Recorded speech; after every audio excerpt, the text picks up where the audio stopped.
ओम जय शिव ओंकारा प्रभु जय शिव ओंकारा ब्रह्मा विष्णु सदाशिव अर्धांगी धारा।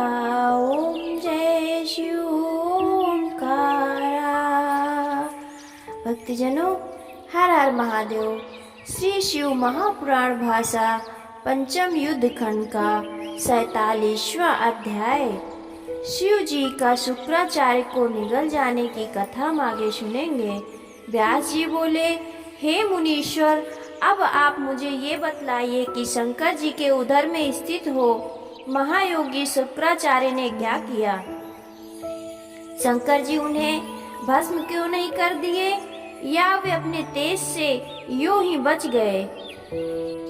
फिर वो शिव जी के उदर में कैसे निकले और उन्होंने मृत्यु को शांत करने वाली उस परम विद्या को कैसे प्राप्त किया, तथा वो कौन सी विद्या है जिससे मृत्यु का निवारण हो जाता है। शंकर जी के त्रिशूल से नष्ट होकर भी अंधक दैत्य ने गणपति के पदवी कैसे प्राप्त की। कृपा कर शंकर जी की लीला रूप अमृतमय इस सब कथाओं को मुझे सुनाइए। ब्रह्मा जी बोले, अमित तेजस्वी व्यास जी ने ऐसा पूछने पर शंकर जी के चरणों का स्मरण करते हुए सनत कुमार जी कहने लगे। सनत कुमार जी बोले, हे व्यास जी, ये तो शंकर जी का ही प्रभाव था, जो अत्यंत बलशाली दैत्यों के आगे देवताओं की विजय हुई, अन्यथा अंधक कोई साधारण दैत्य नहीं था। जब वो इस प्रकार शंकर जी को हराने लगा, तब भागकर शुक्राचार्य जी की शरण में गया और अपनी गुरु वंदना द्वारा उन्हें प्रसन्न कर दैत्यों की सर्वतोभावेन रक्षा के लिए बुला लाया। शुक्राचार्य ने आकर विदेश का स्मरण कर मरे हुए दैत्यों पर विद्या का प्रयोग किया।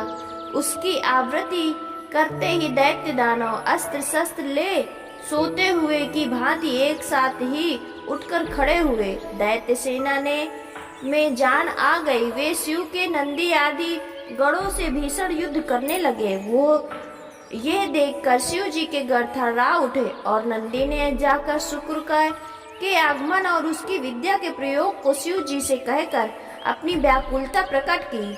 उसे सुनकर शिव जी हंसने लगे और पुनः नंदी से कहा, घबराओ नहीं, मेरी आज्ञा है कि तुम अभी जाकर शुक्राचार्य को वैसे ही झपट कर शीघ्र ही मेरे पास पकड़ लाओ, जैसे बाज लवा पक्षी को पकड़ लेता है। फिर तो नंदीश्वर सिंह के समान शब्द करता हुआ शीघ्र ही दैत्य सेना पर टूट पड़ा, और जहाँ दैत्यों की से रक्षित शुक्राचार्य खड़े थे, उनके मध्य में उनको ऐसे ही पकड़ लाया जैसे सिंह का बालक हाथी को पकड़ता है। इसी प्रकार नंदी ने शुक्राचार्य का हरण किया। वस्त्रों शस्त्रों और आभूषणों से रहित शुक्र को दैत्यों ने नंदी से छुड़वाने की बड़ी चेष्टा की, किंतु वे छुड़वा न सके। गणेश्वर नंदी अपने मुख की अग्नि से दैत्यों के सैकड़ों शस्त्रों को जला शत्रु पक्ष को व्याकुल करते हुए शिव जी के समीप शुक्राचार्य जी को ले आया। शिव जी ने उच्च स्वर से हाहाकार करते हुए शुक्र को फल के समान ही अपने मुख में रख लिया। पंचम युद्ध खंड का 47वां अध्याय समाप्त। 48वां अध्याय।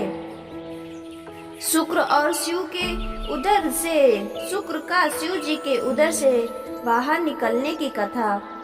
व्यास जी पूछे, शिव जी द्वारा शुक्राचार्य के निगल जाने पर क्या हुआ तथा अंधक के महावीर दैत्य ने क्या किया। तब सनत कुमार जी बोले, जब गिरजापति ने काव्य को निगल लिया तब दैत्य जय की आशा से हीन हो गए। उनका उत्साह जाता रहा और वे युद्ध में निष्प्राण से हो गए।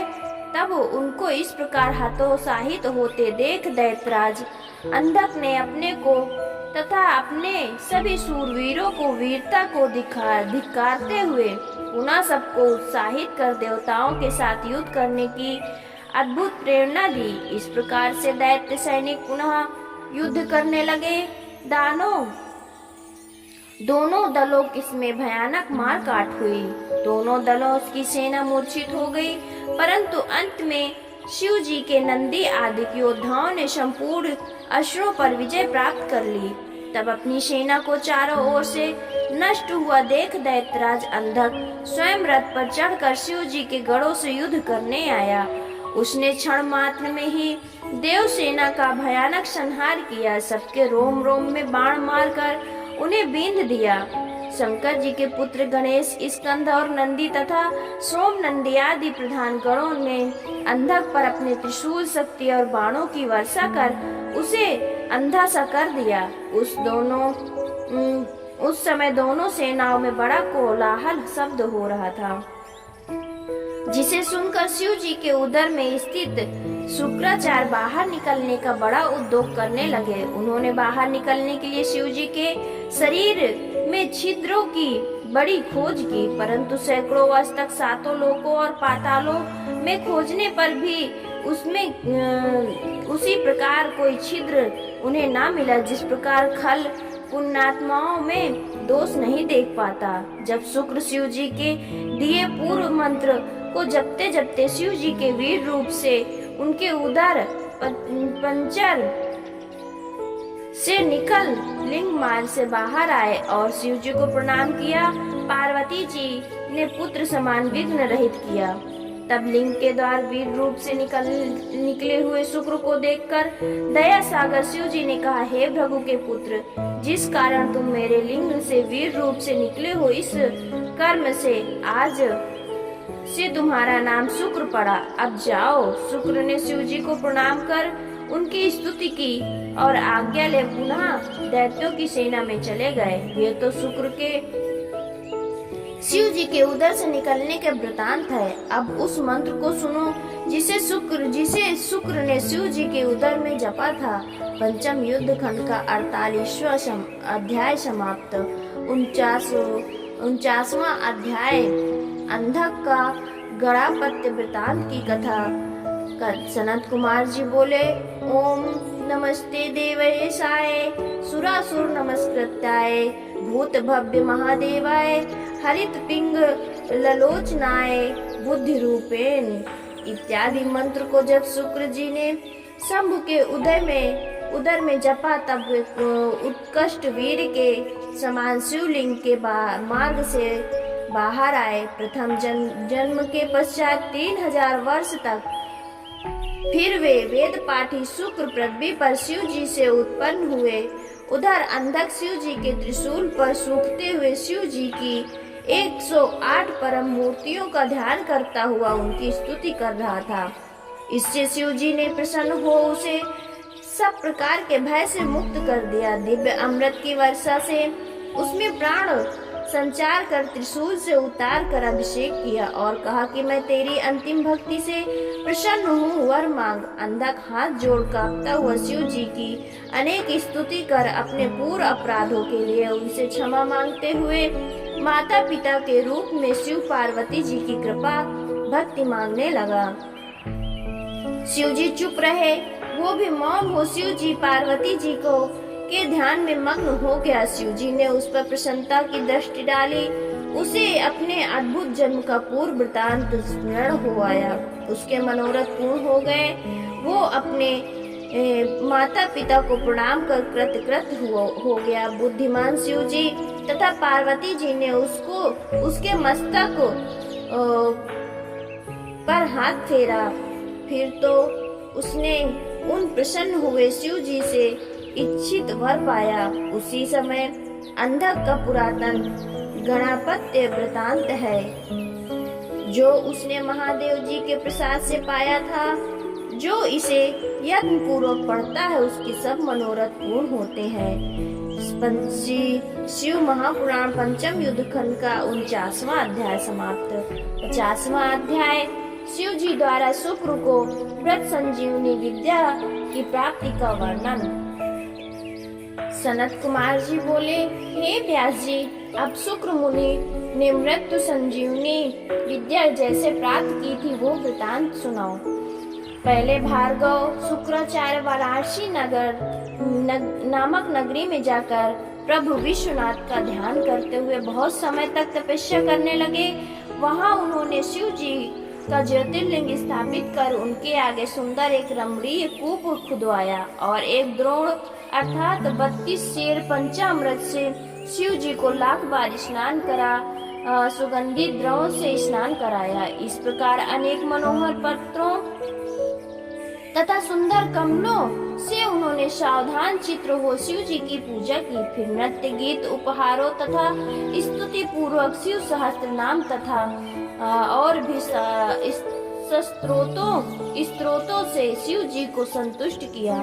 इस प्रकार शुक्र जी 5000 वर्ष तक अनेकों प्रकार से शिव जी की पूजा करते रहे, परंतु जब इतने पर भी शिव जी ने उन्हें कुछ वर ना दिया तो शुक्र ने अत्यंत ही कठिन दूसरे नियमों को ग्रहण कर लिया और भावना रूपी जल से अत्यंत चंचल चित्त को शुद्ध करने में लगे। इस प्रकार चित्त को शुद्ध कर उन्होंने शिवार्पण किया और हजारों वर्ष तक कण और धूमपान करते रहे।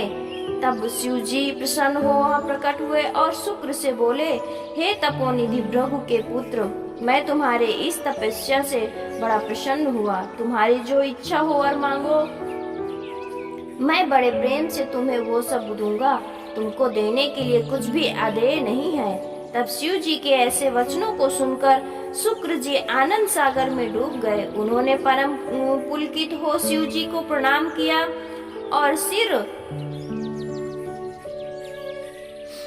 झुकाकर अंजलि बांध जय जय उच्चारण करते हुए शिव जी की बड़ी स्तुति की। उनकी ये दीर्घ स्तुति यहाँ कहीं नहीं जा सकती, परंतु वो शिवाष्टक है और बड़ा ही सुंदर है। शुक्र के उस अष्टक को सुनकर शिव जी और भी मन प्रसन्न हो गए तथा स्तुति कर पृथ्वी पर गिरे हुए शुक्र का उन्होंने अपने हाथ से उठाकर आलिंगन कर लिया और प्रेम पूर्वक कहा, हे ब्राह्मण श्रेष्ठ, हे तात, तुम मेरे परम पवित्र भक्त हो। तुमने जो मेरा यह लिंग स्थापित कर इतनी कठिन आराधना की है, इससे मैं तुम पर प्रसन्न हुआ। इस समय जो मांगो वो देने के लिए तैयार हूँ। वो भी समय आवेगा जब तुम इसी शरीर से मेरे उदर गुहा में प्रवेश कर मेरे इंद्रिय मार्ग से निकलकर पुत्र भाव को प्राप्त करोगे। ये दुर्लभ वर मैं आज तुम्हें प्रदान करता हूँ। इसके अतिरिक्त मैं जिस व्रत संजीवनी विद्या को अपने कठोर तप से प्राप्त किया है वो भी देता हूँ। इस विद्या द्वारा तुम मरे हुए प्राणियों को जीवित कर सकोगे और जिस किसी भी कार्य का उद्देश्य कर नियम से इस विधान को जपोगे तो इस सत्येश्वरी विद्या के प्रभाव से तुम्हारा सब कार्य पूर्ण होगा। तुम मेरे आशीर्वाद से सूर्य तथा अग्नि का भी अतिक्रमण कर आकाश में एक विमल तारा होकर एक प्रकाशमान ग्रह होगे तथा तुम्हारे सामने स्त्री पुरुष जो भी यात्रा करेंगे, तुम्हारी दृष्टिपात से उसके सब कार्य नष्ट हो जाएंगे और तुम्हारे उदय होने पर ही विवाह आदि शुभ कार्य होंगे तथा मनुष्यों के धर्म संबंधी सभी कर्म सफल होंगे। तुमने जो ये शुक्रेश नामक ज्योतिर्लिंग स्थापित किया है, जो मनुष्य इसकी पूजा करेंगे उसके कार्य सिद्ध होंगे। शुक्र को इस प्रकार के वर दे भगवान शिव उस पार्थिव लिंग में लय हो गए। हे व्यास जी, शुक्र ने जिस प्रकार ये मृत्युंजय नामक विद्या प्राप्त की वो मैंने तुम्हें कह सुनाई। अब इसके आगे और क्या सुनना चाहते हो? पंचम युद्ध खंड का 50वां अध्याय समाप्त। भक्तजनों, हर हर महादेव, हर हर महादेव।